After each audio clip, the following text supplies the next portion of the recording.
Hi, everyone. I'm Deb Timmerman, certified facial and ear reflexologist, here with a Wellness Wednesday tip to help you relax, help you restore your health, and help you increase circulation.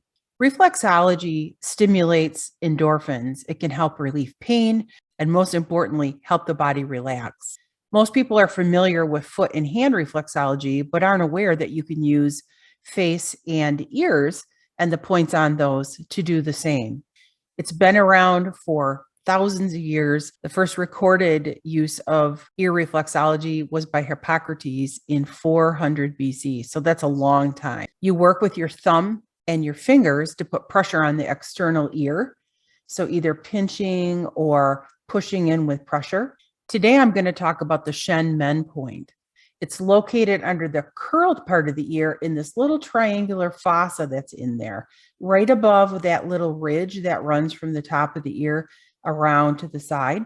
The job of the Shen Men point is to tranquilize our mind and help us connect to our spirit. It's a great point to apply pressure for stress, insomnia, and restlessness.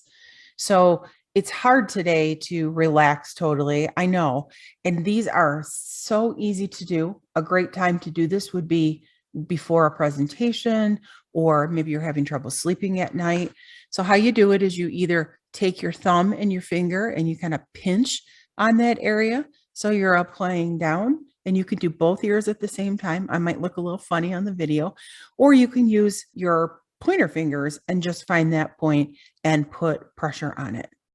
Thanks for tuning in. Next week, I'll be talking about the tranquility point. And if you want more tips on reflexology and other stress management tools, please go to my website at lessstressinlife.com. Thank you so much for tuning in. I'll see you in the next one.